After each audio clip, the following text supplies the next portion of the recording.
Bismillahirrahmanirrahim. Assalamualaikum warahmatullahi wabarakatuh.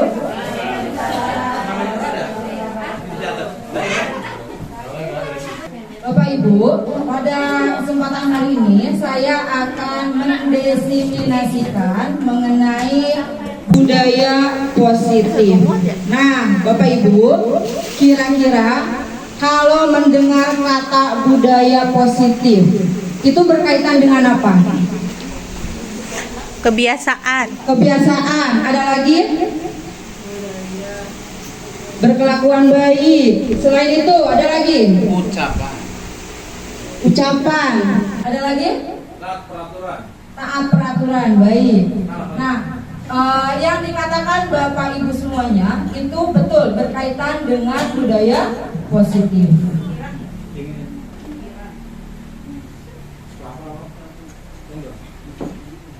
Bapak Ibu, pada kesempatan hari ini saya akan menyampaikan beberapa materi. Yang pertama ada perubahan paradigma belajar, kemudian ada disiplin positif, motivasi perilaku manusia, kebutuhan dasar, posisi kontrol restitusi, keyakinan kelas, dan yang terakhir ada segitiga restitusi. Baik, berikutnya seperti biasa Bapak Ibu, kita buat kesepakatan kelasnya terlebih dahulu. Yang pertama ada peserta aktif dalam kegiatan. Yang kedua, menghormati pembicara dan peserta lainnya. Dan yang terakhir, kebersihan dan kenyamanan ruangan. Bagaimana Bapak Ibu? Sepakat? Sepakat. Baik, kita lanjutkan. Sebelum kita ke materi ya, kita ice breaking dulu supaya ada penyegaran. Mudah-mudahan ini ice breakingnya tidak menambah beban pikiran ya, tapi ini bisa jadi ajang refreshing. Baik, saya sudah menyiapkan 3 tebak gambar. Nanti Bapak Ibu bisa menebak gambar apa yang ada di depan. Nah, ini gambar yang pertama Bapak Ibu. Kira-kira apa ini? Buang air. Nah, betul. Berikutnya, betul Pak Erik, betul. Tuang air. Berikutnya. Nah, apa ini? Buku cerita. Aduh, mantap banget. Betul. Kalau sama nasi, Pak. Tenang. Terakhir. Air apa itu? Nah, ini kira-kira apa? Betul, tenis. Ya. Tepuk tangan dong untuk kita semua Bapak Ibu. Setelah Bapak Ibu dapat menjawab ice breaking, berarti Bapak Ibu sudah fokus ya, sudah siap menyimak pemahaman mengenai budaya positif. Yang pertama ada perubahan paradigma belajar. Pembelajaran dengan paradigma baru. Nah, perhatikan Bapak Ibu, pembelajaran dengan paradigma baru itu merupakan pembelajaran yang dirancang berdasarkan prinsip pembelajaran berdiferensiasi. Kira-kira kalau mendengar kata berdiferensiasi itu berkaitan dengan apa?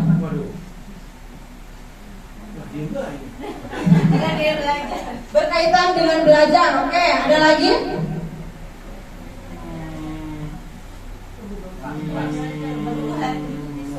Kebutuhan murid ya. Nah, tadi misalnya bilang katanya berkaitan dengan gaya belajar. Bapak Ibu mungkin pernah mendengar ada berapa jenis gaya belajar? Ya, gaya belajar. Yang pertama ada visual, betul. Yang kedua audio. Yang ketiga kinestetik, betul. Nah, itu 3 jenis gaya belajar yang dimiliki oleh setiap individu. Ya. Nah, jadi pembelajaran paradigma baru itu berkaitan dengan pembelajaran berdiferensiasi. Artinya pembelajaran yang berdasarkan sesuai gaya belajar atau kebutuhan daripada murid itu sendiri. Kemudian sehingga para murid itu belajar sesuai kebutuhannya untuk apa? Untuk mencapai profil pelajar Pancasila ya. Seperti yang sudah saya katakan kemarin, profil pelajar Pancasila itu yang pertama apa Bapak Ibu? Beriman dan bertakwa pada Tuhan Yang Maha Esa dan berakhlak mulia. Yang kedua, gotong royong. Yang ketiga, mandiri. 4, kreatif. 5, benar kritis. Dan yang terakhir, berkebinekaan global. Baik. Nah, itu mengenai paradigma perubahan dalam pembelajaran ya. Jadi Bapak Ibu, kita di dalam pembelajaran itu tidak bisa menyamaratakan gaya belajar peserta didik. Harus disesuaikan dengan kebutuhannya. Jadi bisa saja ketika anak yang memiliki gaya belajar kinestetik, otomatis ketika misalnya dia terus kebanyakan diam di kursi duduk hanya mendengarkan, dia tidak bisa dengan serta-merta langsung menyerap ya pemahaman mengenai materi yang kita sampaikan. Karena apa? Karena tidak sesuai dengan kebutuhannya, tidak sesuai dengan gaya belajarnya. Tapi kalau misalnya kita memberikan pembelajaran sesuai dengan gaya belajarnya, insya Allah pemahamannya akan mudah didapatkan. Seperti itu ya Bapak Ibu. Berikutnya mengenai disiplin positif ya. Disiplin positif merupakan suatu cara penerapan disiplin yang mengajarkan anak bertanggung jawab dan menumbuhkan kesadaran diri berdasarkan nilai-nilai kebajikan dan memiliki motivasi intrinsik dalam perubahan perilaku ke arah yang lebih baik. Nah, jadi penerapan disiplin itu bukan berdasarkan motivasi ekstrinsik, tapi harus motivasi intrinsik. Berarti motivasi dalam diri murid itu sendiri ya. Jadi bukan karena saya datang tepat waktu, bukan karena takut dihukum, atau mungkin bukan ingin mendapatkan pujian, tapi itu berdasarkan motivasi murid itu sendiri. Seperti itu ya.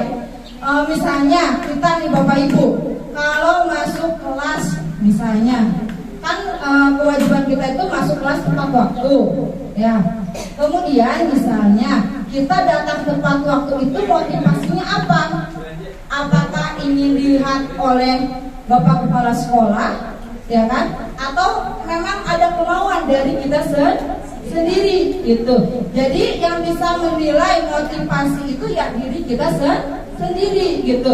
Kalau misalnya masuk kelas tepat waktu, misalnya karena takut di omelin Pak Mustafa misalnya. Nah, berarti itu motivasi apa? Motivasi ekstrinsik ya. Karena apa? Bukan berdasarkan kesadaran sendiri gitu. Tapi kalau misalnya tanpa adanya teguran, tanpa adanya hukuman, kita dengan sadar diri, oh itu karena sudah merupakan tanggung jawab. Nah, berarti itu merupakan motivasi intrinsik. Seperti itu ya Bapak Ibu. Nah, tadi disiplin positif itu kan berdasarkan nilai-nilai kebajikan. Apa sih nilai-nilai kebajikan itu?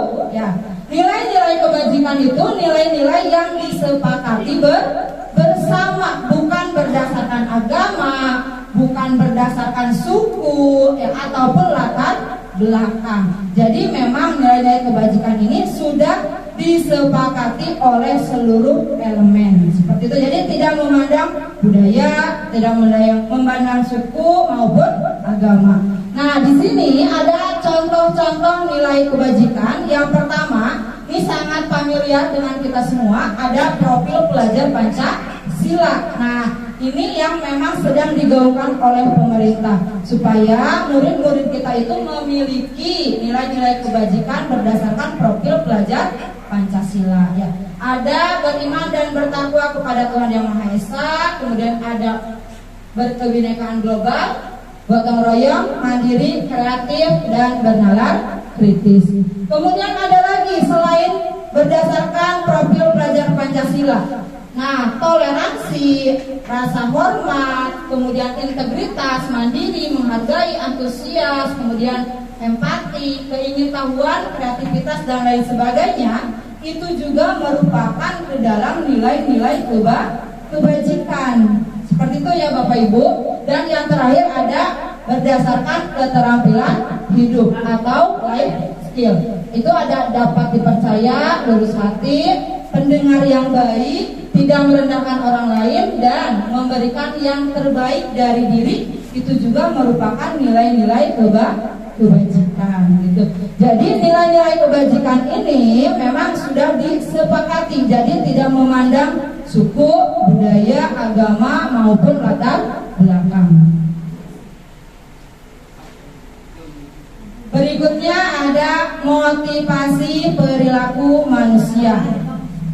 Bapak Ibu, ketika kita melakukan suatu hal, pasti kita memiliki motivasi, baik itu motivasi internal maupun motivasi eksternal. Kalau motivasi eksternal itu berarti berada di luar diri kita ya.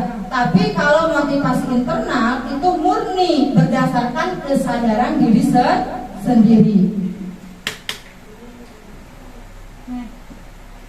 Nah, Bapak Ibu, motivasi perilaku manusia itu ada 3. Yang pertama ada untuk menghindari ketidaknyamanan atau hukuman. Yang kedua untuk mendapatkan imbalan atau penghargaan dari orang lain. Dan yang terakhir untuk menjadi orang yang mereka inginkan dan menghargai diri sendiri dengan nilai-nilai yang mereka percaya. Nah, dari 3 motivasi perilaku manusia ini ada yang merupakan motivasi intrinsik dan ada yang merupakan motivasi ekstrinsik. Betul. Dari ketiga motivasi ini, menurut Bapak Ibu, kira-kira mana yang merupakan motivasi intrinsik? Yang paling bawah, yang ketiga, untuk menjadi orang yang mereka inginkan. Betul, karena mereka mempercayai nilai-nilai kebajikan. Betul, yang bagian ketiga ini merupakan motivasi intrinsik. Sedangkan untuk menghindari ketidaknyamanan, kemudian untuk mendapatkan imbalan atau penghargaan, itu termasuk motivasi ekstrinsik. Misalnya Bapak Ibu, ketika kita melakukan pembelajaran di dalam kelas ya, misalnya anak mengerjakan sesuatu, kemudian kita berikan iming-iming, misalnya nanti kamu akan mendapatkan hadiah.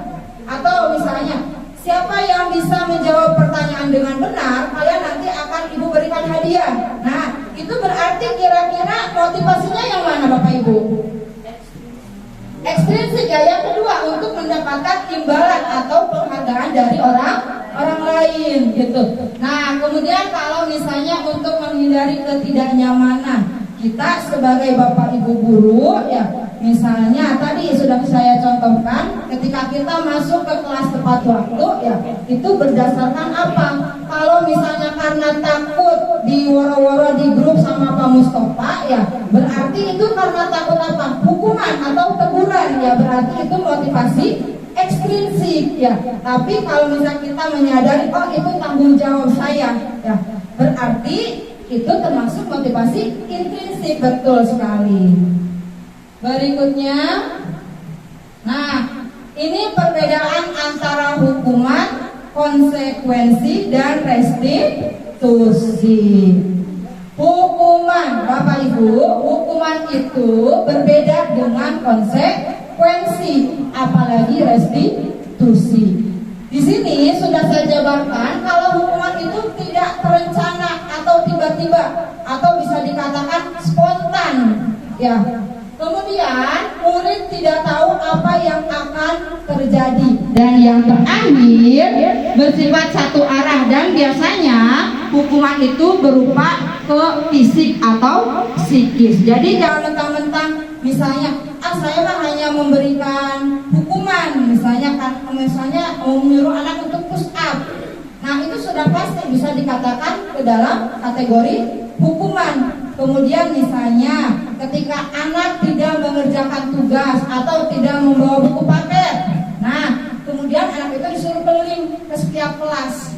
Ya, itu kira-kira hukuman bukan Bapak Ibu? Hukuman, ya hukuman kalau misalnya anak misalnya pelajaran bahasa Indonesia, kamu kenapa tidak bawa buku paket? Lupa Bu, langsung diarak misalnya ke masing-masing kelas dengan anak-anak di depan. Saya tidak membawa buku paket. Pindah lagi kelas. Saya tidak membawa buku paket. Ya, itu merupakan hukuman karena anak tidak tahu apa yang akan terjadi. Dan harus diingat Bapak Ibu, hukuman itu tidak hanya berupa fisik tapi juga psikis. Seperti itu ya. Dan yang harus digarisbawahi, hukuman itu tidak ada kaitannya dengan kesalahan yang mereka perbuat. Contoh misalnya tadi, kalau misalnya anak tidak membawa buku paket, kemudian disuruh keliling dengan mengatakan saya tidak membawa buku paket, ya, itu tidak ada kaitannya dengan mereka tidak membawa buku paket. Kemudian yang kedua ada yang namanya konsekuensi. Nah, ciri konsekuensi itu yang pertama terencana atau disepakati sesuai dengan aturan. Nah, aturan di sini boleh aturan sekolah maupun kesepakatan kelas, ya. Kemudian ada murid dibuat tetap tidak nyaman, dan yang terakhir sikap guru selalu memonitor murid. Nah, kalau konsekuensi sama ini tidak ada bedanya dengan hukuman, tapi kalau hukuman itu tadi dibuat secara spontan, to the point, langsung. Tapi kalau konsekuensi misalnya di awal pembelajaran sebelum kita mulai dengan belajar dengan murid, kita sudah menjelaskan misalnya ketika kalian masuk kelas telat, ya maka kalian nanti di akhir pembelajaran akan mendapatkan waktu tambahan untuk belajar. Itu mereka sudah tahu Bapak Ibu, ya. Nah, ketika pembelajaran dimulai, kebetulan ada murid yang datang telat. Ya, nah berarti kan mereka sudah tahu ya kalau mereka nantinya akan mendapatkan konsekuensi. Konsekuensinya berupa apa? Ya itu tadi, nanti mendapatkan tambahan waktu untuk belajar. Jadi kalau misalnya pas istirahat, teman-temannya sudah istirahat, berarti mereka bisa mendapatkan tambahan waktu. Atau mungkin ketika mereka mengerjakan tugas, mengerjakan PR misalnya, ya. Kemudian dari awal kita sudah wanti-wanti setiap murid harus mengerjakan tugas. Jika tidak mengerjakan tugas, nanti tetap harus dibuat tugas misalnya tapi 2 kali lipat. Nah, itu kan ada kaitannya dengan kesalahan yang mereka perbuat. Seperti itu Bapak Ibu. Dan yang terakhir ada restitusi. Nah, dalam tahapan restitusi ini itu ada proses menciptakan kondisi bagi murid untuk memperbaiki kesalahannya. Dan yang terakhir, proses kolaboratif yang mengajarkan murid untuk mencari solusi sendiri. Nah, kalau tadi hukuman, konsekuensi itu ditentukan oleh Bapak Ibu guru. Sedangkan kalau restitusi, ya mereka memperbaiki kesalahannya dengan inisiatif sendiri gitu. Jadi berdasarkan motivasi intrinsik seperti itu. Berikutnya ada kebutuhan dasar. Setiap individu, ya meskipun kita sudah menjadi Bapak Ibu guru, sama kita juga memiliki kebutuhan dasar. Sama halnya dengan murid, kita memiliki kebutuhan dasar. Nah, kebutuhan dasar itu ada 5 Bapak Ibu, ya. Nah, apa sih yang disebut dengan kebutuhan dasar? Kebutuhan dasar manusia adalah segala sesuatu yang kita lakukan untuk mendapatkan apa yang kita inginkan. Seluruh tindakan yang kita lakukan memiliki tujuan tertentu, dan semua usaha terbaik yang kita lakukan dalam rangka agar kebutuhan dasar kita terpenuhi. Misalnya nih Bapak Ibu, ketika kita mengajar, biasanya ada saja anak ya lemes ya kan, masih pagi padahal tapi kepalanya sudah nunduk di meja. Nah, kita jangan tiba-tiba langsung negor atau memberikan hukuman ya, tapi kita tanya dulu apa yang melatar belakangi. Siapa tahu ya mereka itu lemas karena bisa kurang tidur karena merawat ibunya yang sakit ya. Jadi jangan tiba-tiba ya kamu sekarang push up, nah itu langsung hukuman ya. Tapi kita coba menggali dulu apa latar belakangnya, kebutuhan apa yang belum mereka penuhi gitu. Jadi mereka mencari kebutuhan itu di sekolah. Nah Bapak Ibu, kebutuhan dasar manusia itu ada 5. Yang pertama ada bertahan hidup, yang kedua ada kasih sayang dan rasa diterima, yang ketiga penguasaan, yang keempat kebebasan, dan yang terakhir ada kesenangan. Kalau bertahan hidup itu berkaitan dengan kesehatan, kemudian pendidikan, tempat tinggal, pakaian, itu termasuk ke dalam bertahan hidup. Kemudian ada rasa kasih sayang dan rasa diterima. Misalnya itu berkaitan memang dengan rasa kasih sayang, dan mereka itu diterima di dalam sebuah kelompok. Jadi misalnya saja ketika kita membentuk sebuah kelompok di dalam kelas ya. Nah biasanya kan kalau misalnya dalam satu kelompok itu bisa ada 5 orang, 4 orangnya itu satu circle lah bahasa anak-anak itu ya kan, satu circle. Sedangkan yang satunya itu kurang dekat ya, padahal itu satu kelas, hanya saja kurang dekat. Nah yang satu orang itu merasa minder, jadi dia misalnya dalam kelompok itu tidak terlalu aktif, banyak diam, banyak melamun ya. Berarti ya itu ada kebutuhan dia yang tidak terpenuhi, yaitu apa? Kebutuhan rasa diterima gitu. Jadi dia tidak merasa nyaman berada di kelompok itu karena merasa kurang dekat dengan teman yang lainnya. Kemudian ada penguasaan ya, artinya dia butuh pengakuan dari teman-temannya. Misalnya ya Bapak Ibu, misalnya ada murid yang misalnya suka ngambilin pulpen temannya ya kan. Nah kemudian dari situ kan kita sebetulnya ya jangan kita langsung memarahi atau menghukum ya, tapi kita menanyakan dulu apa latar belakangnya ya kan. Siapa tahu dia itu pengen dianggap sama temannya ya kan, atau mungkin orang yang berprestasi dia ingin dilihat oleh murid temannya yang lain ya, itu termasuk ke dalam penguasaan ya. Dan berikutnya ada kebebasan ya. Kalau misalnya nih di sekolah kita banyak Bapak Ibu yang kadang ya di kelas sedang belajar tapi dia nggak bisa diem, misalnya terocos aja ngobrol sama temennya, ngajakin ngobrol sama temennya ya. Itu bisa saja memang ya kebutuhan mereka itu untuk bebas ya, pengen bebas. Karena apa? Mungkin dia bosan di dalam kelas belajar terus menerus, belajarnya kemudian duduk terus misalnya. Sedangkan gaya belajar murid tersebut adalah kinestetik ya, otomatis dia butuh menyalurkan kesenangannya. Mereka ingin bebas ya, karena itu dia gaya belajar kinestetik. Dan yang terakhir ada kesenangan.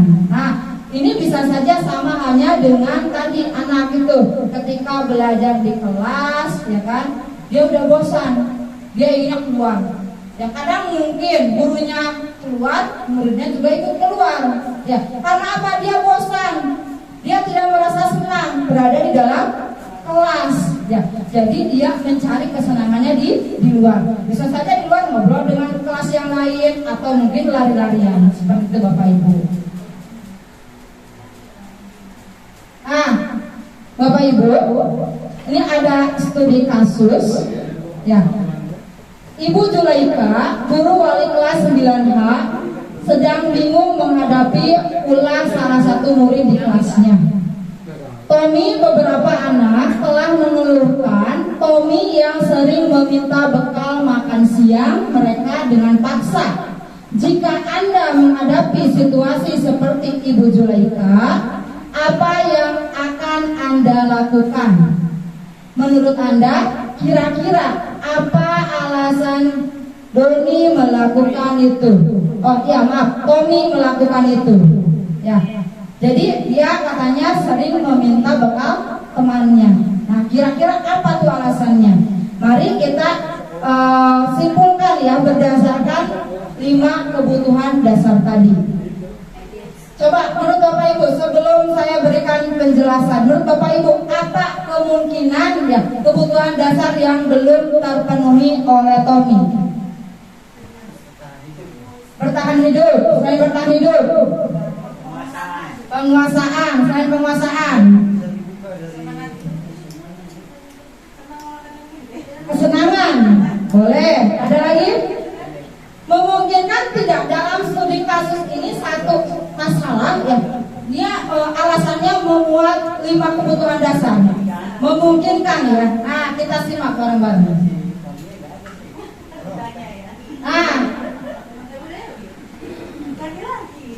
Nah ini kasus beneran ini. Nah misalnya nih ya kan, Bu Dewi, guru kelas 7E ya, kemudian sedang bingung menghadapi ulah salah satu murid yaitu Chandra. Nah ini kasus sama seperti yang tadi.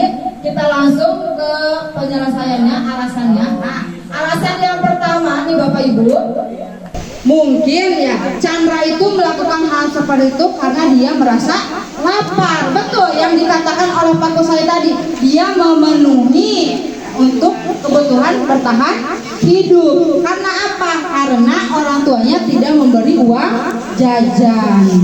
Nah itu kemungkinan yang pertama. Kemudian kemungkinan yang kedua, nah ini ada karena dia merasa senang temannya memperhatikan dia ya. Dia senang kalau diperhatiin sama teman-temannya.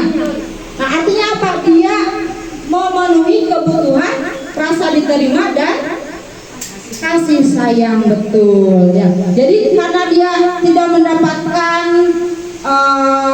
tidak mendapatkan kebahagiaan dari orang tuanya, atau mungkin karena temannya mah dikasih bekal, dikasih uang jajan, nah dia tidak, berarti dia kurang ya kebutuhan kasih sayang dan rasa diterima. Berikutnya alasan yang ketiga, nah karena temannya jadi takut dengan dia dan menuruti keinginannya. Maka sebetulnya Chandra itu sedang berusaha memenuhi kebutuhan dasarnya, yaitu penguasaan atau kekuasaan. Alasan yang keempat, nah karena dia merasa bosan dengan bekal makanan yang dibawakan oleh ibunya, karena ibunya selalu membawa bekal yang sama, dia tidak bervariasi, dia merasa bosan, makanya dia mencari makanan dari teman-temannya, karena mungkin bekal temannya itu lebih menarik, lebih bervariasi ya. Akhirnya dia memenuhi kebutuhan bagian apa nih Bapak Ibu? Iya, kebebasan. Dan alasan yang kelima, nah karena melakukan itu semua karena dilandasi rasa iseng ya, dan menikmati ekspresi wajah teman-temannya ya. Karena kan anak-anak di sekolah kita mah kadang hal-hal sepele aja jadi lucu gitu ya Bapak Ibu. Nah ya dari temannya sedih saja mereka sudah merasa senang ya, betul. Nah itu berarti ada kebutuhan kesenangan. Jadi motivasi kebutuhan manusia itu ada 5 ya Bapak Ibu. Yang pertama apa? Kebutuhan hidup. Yang kedua kasih sayang dan rasa diterima. Yang ketiga penguasaan. Yang keempat kesenangan. yang kelima kebebasan, betul. Berikutnya Bapak Ibu, kita ice breaking dulu. Kira-kira di gambar apa nih? Betul, penduduk asli. Nah, ini kira-kira apa?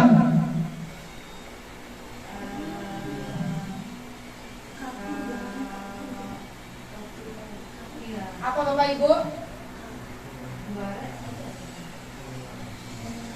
Menangkap ular. Ya betul, menangkap ular. Ya, bisa dilanjut Bapak Ibu materi selanjutnya ya, yaitu mengenai keyakinan kelas. Bapak Ibu pernah mendengar keyakinan kelas? Belum. Kira-kira nih kalau kita berbicara tentang keyakinan kelas itu berkaitan dengan apa? Peraturan kelas, kemudian tata tertib kelas, nilai-nilai yang ditanamkan di kelas. Baik, yang dikatakan Bapak Ibu itu semuanya betul. Nah, tadi ada yang bilang peraturan kelas katanya. Mengapa keyakinan kelas itu bukan peraturan kelas? Kenapa Bapak Ibu? Karena peraturan bersifat memaksa, sedangkan keyakinan kesepakatan. Peraturan satu arah, kemudian apa lain? Kalau keyakinan berarti dua arah gitu ya, ada kesepakatan bersama seperti itu. Ada lagi Bapak Ibu? Sudah ya? Betul ya.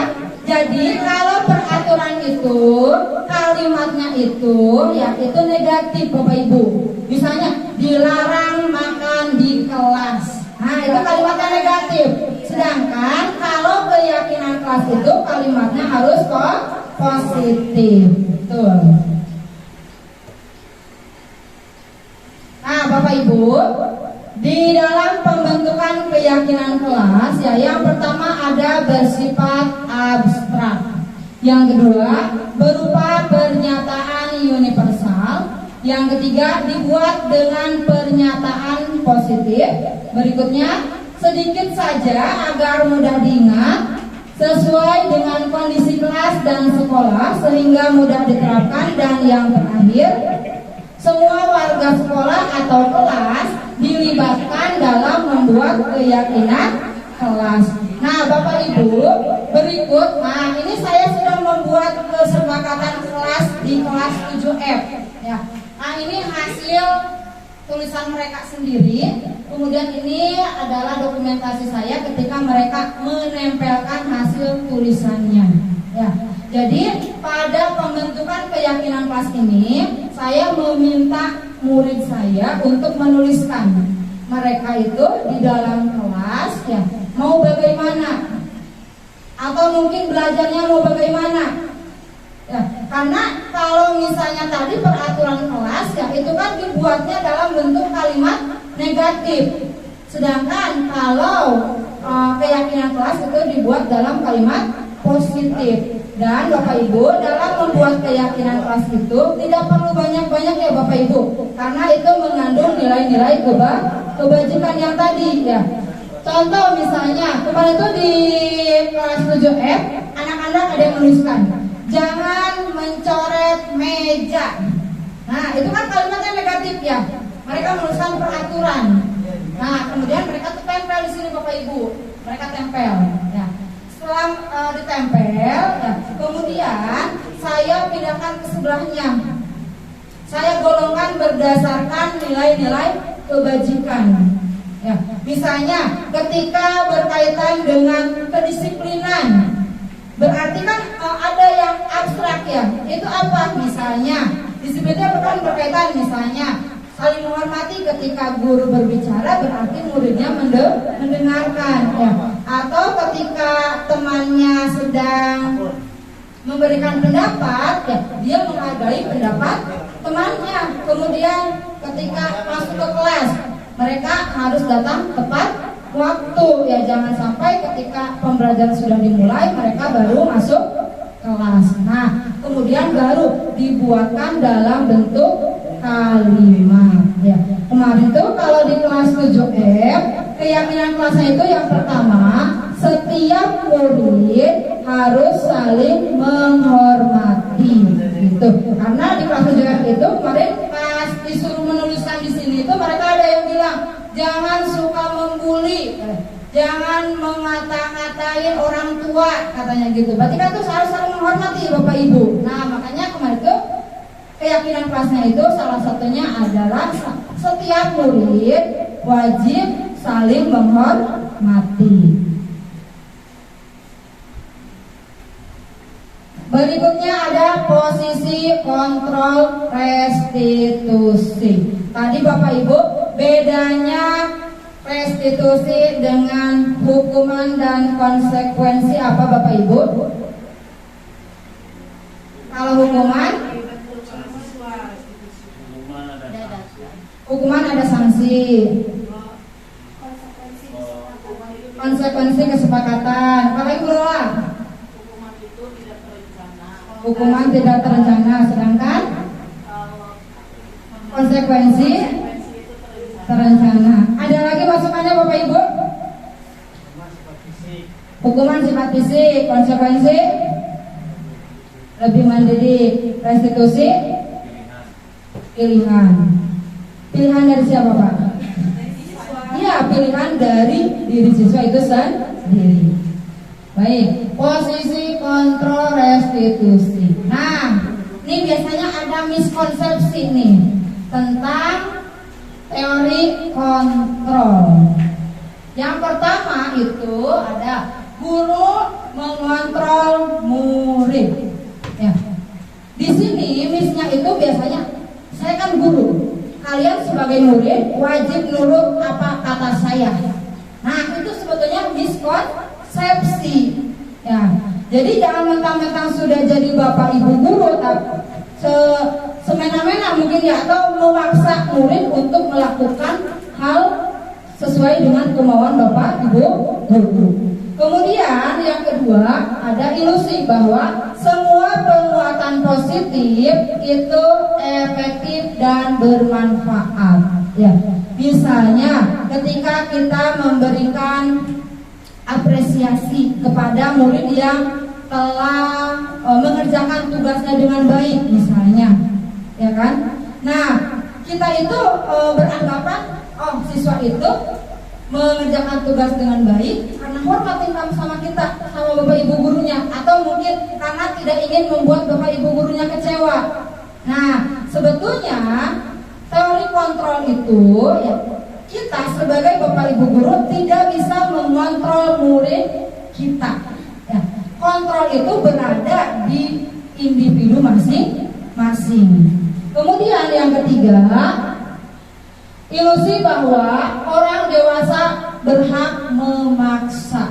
Suka ada peribahasa begini, kamu kan masih kecil, apa tahu, misalnya saya orang dewasa lebih dulu hidup daripada kalian, misalnya gitu kan. Kalian tahu apa sih, gitu kan. Yang benar tuh seperti ini, ya.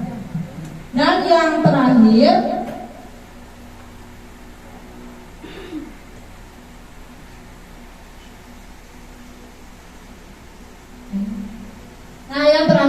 bahwa kritik dan membuat rasa bersalah mampu menguatkan karakter. Terkadang mungkin ketika kita sering mengucapkan kepada murid kita, ketika mereka melakukan sebuah kesalahan, kemudian kita berbicara, kamu kan sudah ibu kasih tahu dari kemarin, kok kamu gak nurut-nurut sih sama ibu, gitu ya, kok kamu gak dengerin sih kata ibu, gitu ya kan. Nah, seolah-olah murid itu dibuat menjadi bersalah, ya, padahal mereka bisa saja menurut, begitu ya, iya bu, maaf, ya kan. Sebetulnya itu bukan berdasarkan kontrol dia, ya, tapi dia hanya ingin mungkin menyenangkan bapak ibu gurunya, atau mungkin tidak ingin memperpanjang masalah, ya kan, atau mungkin dia menghindari hukuman atau teguran, ya. Jadi sebetulnya kontrol itu berada di tangan masing-masing.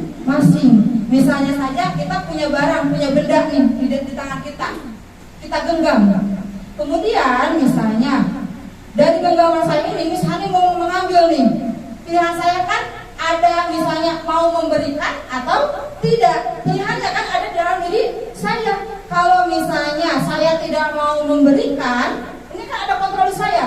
Berarti saya tidak akan membuka kepalan tangan saya. Ya, tapi kalau misalnya dalam dirinya saya ingin memberi, otomatis kita akan membuka, meskipun itu ada paksaan maupun tidak ada paksaan.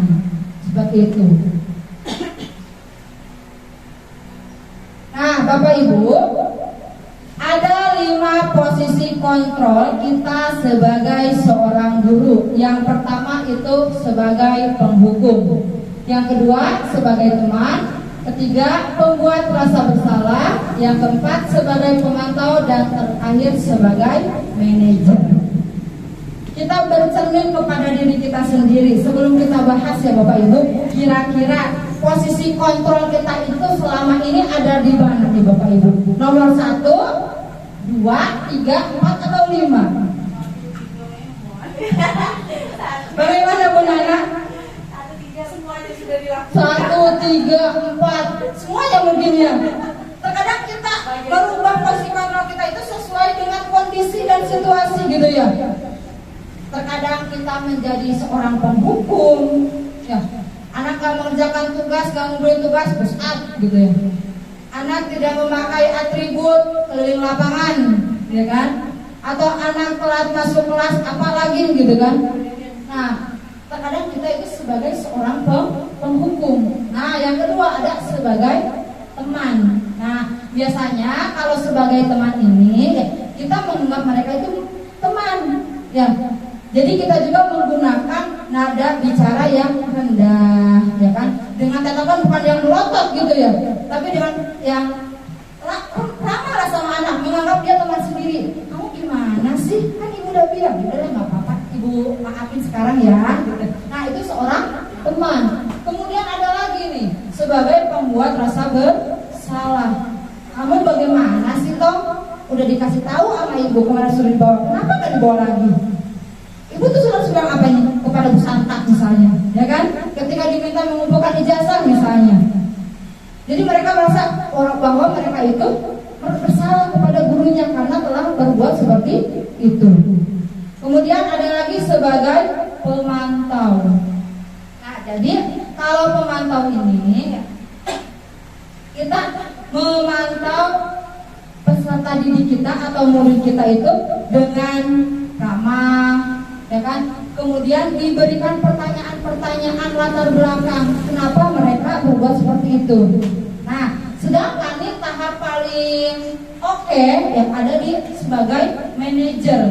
Di sebagai manajer ini, Bapak Ibu guru jika sudah berada di posisi manajer, otomatis ya dalam menyelesaikan masalahnya itu menggunakan segitiga restitusi. Ya. Berikutnya, nah ada contoh penerapan posisi kontrol. Kasusnya nih misalnya, murid tidak memakai atribut lengkap saat pelaksanaan upacara bendera. Langsung anak-anak dihukum mengelilingi lapangan 30 kali putaran. Itu sebagai penghukum. Kemudian ada lagi, harusnya ini ya, ini bukan sebagai penghukum ya, tapi sebagai pembuat rasa bersalah ya. Beberapa kali ibu atau bapak memberitahu kamu selalu saja membuat ibu atau bapak kecewa. Berikutnya, nah ada sebagai teman, contohnya, ayo dong ikuti aturan sekolah, tolong bantu bapak ibu yang sekali ini. Ya sudah, tidak apa-apa, lain kali jangan sampai berbuat seperti ini lagi ya. Tuh, itu contoh sebagai teman. Ada lagi sebagai pemantau. Kamu sudah melanggar peraturan sekolah, kamu tahu konsekuensinya. Setelah upacara, kamu beli atributnya ke koperasi dan jangan diulangi lagi. Yaitu sebagai pemantau. Dan yang terakhir, nah ini ada sebagai manajer. Nah, apa kamu tahu kesalahan kamu? Kira-kira bagaimana kamu memperbaiki kesalahanmu? Jadi mereka diberikan pilihan untuk memperbaiki kesalahan mereka sendiri. Nah, Bapak Ibu, tadi posisi kontrol apakah aku jika ada kalimatnya begini? Ibu sangat kecewa sama kamu. Kira-kira posisi kontrol apa? Ya betul, pembuat rasa bersalah. Kalau misalnya kalimatnya, apa rencanamu untuk menyelesaikan masalah ini? Betul, manajer. Ya, saya yakin Bapak Ibu sudah paham mengenai posisi kontrol kita sebagai seorang guru ya. Tapi memang sebaiknya ya kita sebagai seorang guru itu hindari ya sebagai penghukum, sebagai teman, ya, sebagai pembuat rasa bersalah. Minimal banget itu sebagai pemantau. Syukur-syukur bisa sebagai manajer. Jadi mereka memperbaiki masalahnya itu atas kesadaran sendiri, atas motivasi intrinsik seperti itu. Nah ini yang terakhir ada segitiga restitusi. Dari judulnya segitiga restitusi, Pak Kusai masih ingat tahapan segitiga restitusi? Lupa. Yang pertama apa Bu Nana?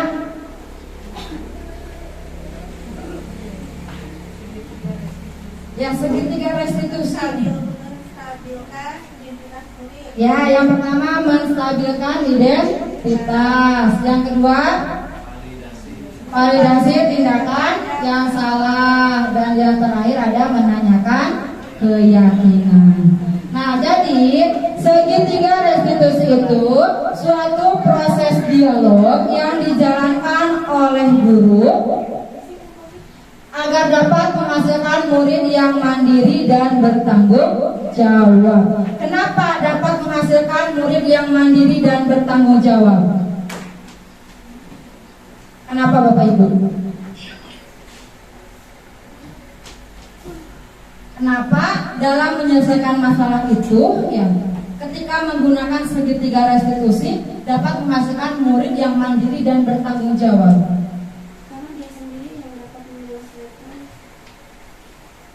Apa Bu Muy? Karena murid itu sendiri yang dapat menyelesaikan masalahnya. Ya betul, karena murid itu sendiri yang dapat menyelesaikan masalahnya. Jadi bukan atas motivasi ekstrinsik ya, bukan atas masukan Bapak Ibu guru ataupun temannya, tapi itu murni berdasarkan kesadaran murid itu sendiri. Berikutnya, nah pada tahap menstabilkan identitas ya, berdasarkan prinsip membuat kesalahan adalah bagian dari proses pembelajaran. Karena pada dasarnya setiap individu itu pasti pernah melakukan kesalahan. Jadi apabila murid kita itu melakukan suatu kesalahan, wajar atau tidak Bapak Ibu? Wajar ya, karena sebagai individu ya pasti ada salah, betul ya. Jadi yang melakukan kesalahan itu bukan hanya murid, tapi gurunya pun pernah melakukan kesalahan. Nah kemudian pada tahap menstabilkan identitas itu biasanya identik dengan kalimat berbuat salah itu wajar. Kemudian tidak ada manusia yang sempurna.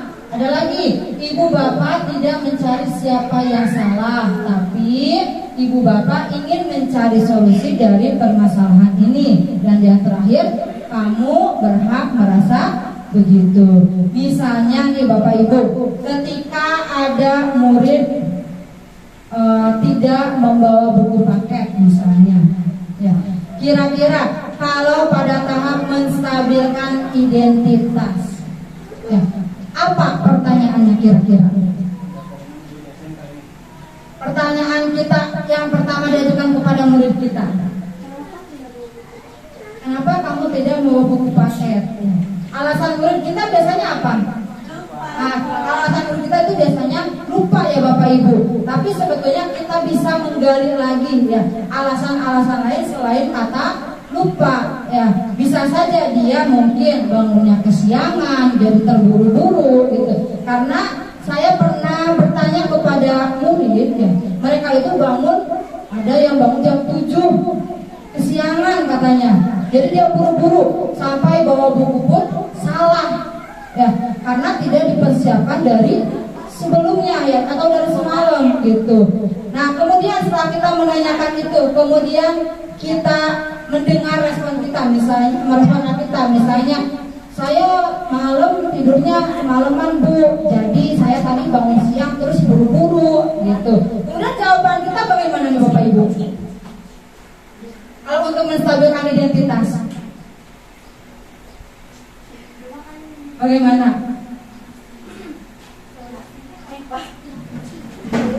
Kalau langsung ke solusi itu langsung berarti menanyakan keyakinan ya, sebelum ke menanyakan keyakinan. Tadi kan misalnya, kamu kenapa tidak membawa buku paket? Terus kata anaknya, ya Bu, malam saya tidurnya begadang misalnya, jadi bangunnya siang jam 7, jadi saya buru-buru deh gitu. Nah kemudian respon kita itu bagaimana untuk menanggapi pernyataan siswa kita? Kalau tidurnya begadang terlalu malam, larut malam itu kira-kira dampaknya positif apa negatif buat kamu? Oh begitu. Kalau misalnya tidurnya malam, kira-kira dampaknya positif atau negatif gitu ya? Baik nggak bagi kesehatan? Bagi nggak? Nah, bagaimana Bapak Ibu? Setuju itu menstabilkan identitas? Belum? Oh, bagaimana coba Pak Kusai?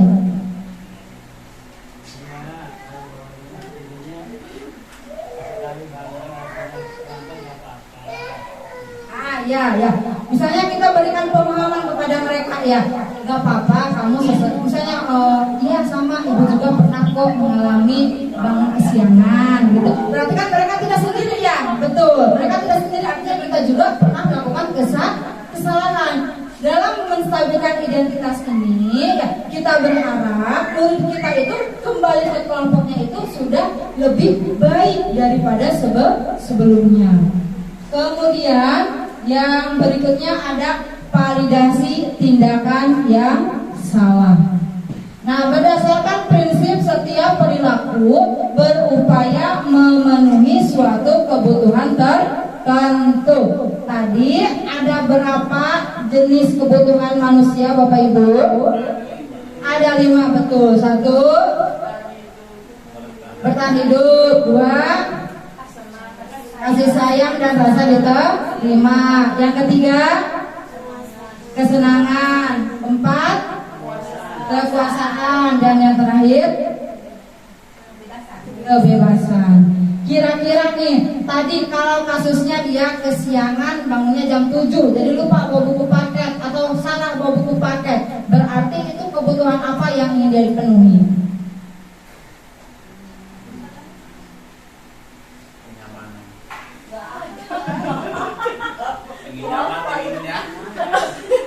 Kesenangan,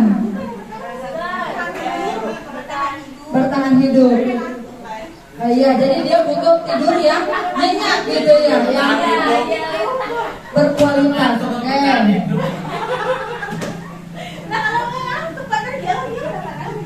Ya karena dia kurang kebebasan, masih nggak kebebasan? Masuk. Kesenangan. Ya bisa salah satu. Ya. Oke, berikutnya ya. Nah, kalau di tahap validasi tindakan yang salah, itu biasanya ada kata kamu pasti punya alasan mengapa melakukan hal tersebut. Kemudian, kamu patut bangga karena telah melindungi sesuatu yang penting buat kamu, atau kamu melakukannya karena mempertahankan sesuatu yang penting bagimu. Nah, berarti kalau kasusnya seperti yang tadi, ini kira-kira kalimatnya yang mana lebih tepat? Yang atas ya, paling pertama ya, kamu pasti punya alasan mengapa melakukan hal tersebut. tersebut. Ya, kita tanyakan alasannya. Ya, tadi katanya misalnya dia bermain game. Biasanya kan anak-anak itu yang paling sering itu bukan hanya main HP-nya saja ya Bapak Ibu, tapi mereka bermain game online sampai tidak terasa waktu sudah jam 12. Karena saya pun pernah bertanya kepada anak-anak ketika mereka kesana, kenapa tidurnya Bu malam jam berapa? Jam 2. Ya. Iya, jadi mereka rasa kesenangannya itu ingin dipenuhi ya gitu.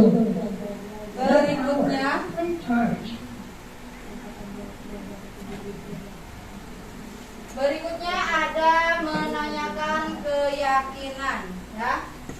Nah, berdasarkan menanyakan keyakinan, teori ini bahwa pada dasarnya kita itu termotivasi secara intrinsik. Jadi pada tahapan menanyakan keyakinan itu diharapkan muncul motivasi intrinsik pada murid itu sendiri. Jadi jangan sampai kita yang memberikan solusi ya, atau kita memberikan alternatif solusi, tapi biarkan murid kita itu memilih ya solusinya sendiri. Kira-kira nih Bapak Ibu, kalau dari kasus yang tadi ya, bagaimana kita menanyakan keyakinan kepada murid kita itu terkait permasalahannya tadi?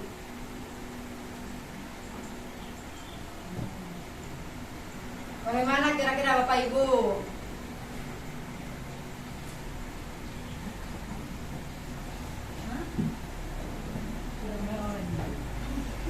Bagaimana Bapak Ibu? Kalimat menanyakan keyakinannya Pak kepada anak yang tadi berbuat kesalahan itu. Misalnya yang tadi siangan jadi nggak bawa buku paket. Tuh. Bagaimana kalimatnya?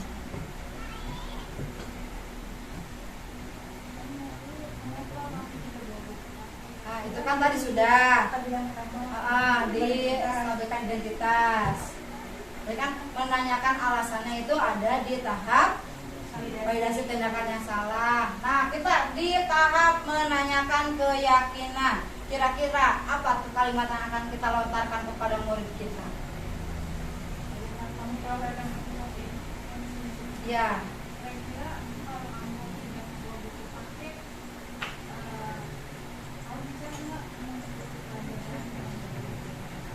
Gitu. Kira-kira kalau kamu tidak membawa buku paket, kamu bisa tidak mengikuti pembelajaran gitu ya? Bisa Bapak Ibu?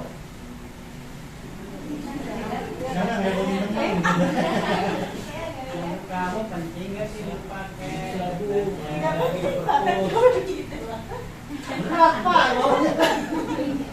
banyak ya alasan-alasan dari murid-murid kita. Nah, jadi Bapak Ibu pada tahap menanyakan keyakinan ya.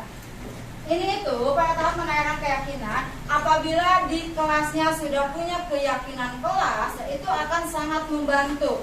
Apabila mereka ketika ditanyakan, kamu ingat tidak dengan keyakinan kelas yang sudah kita buat, yang sudah kita sepakati, gitu kan? Misalnya lupa Bu, nah kita bisa mengingatkan bahwa misalnya setiap pembelajaran murid itu harus membawa buku paket. Karena kalau tidak membawa buku paket, mereka akan mengalami kesulitan dalam proses pembelajaran. Nah, pada tahap menanyakan keyakinan ini, ya Bapak Ibu bisa mengucapkan kalimat mungkin, misalnya, kalau misalnya hari ini kamu tidak membawa buku paket, kira-kira minggu depan atau di pertemuan yang akan datang, ya, kamu akan melakukan hal yang sama. Misalnya, tidak Bu. Nah, kalau tidak, apa yang bisa kamu perbaiki dari masalah hari ini? Itu. Misalnya kata anak, saya dari pulang sekolah Bu, saya akan menyiapkan buku paket, saya akan masukkan ke dalam ke dalam tas misalnya, ya kan? Jadi kalaupun misalnya dia malam sampai dengan dini hari bermain game pun, ya tetap karena dia sudah menyediakan buku paketnya di dalam tas, dia datang ke sekolah akan membawa buku paket. Seperti itu ya Bapak Ibu ya.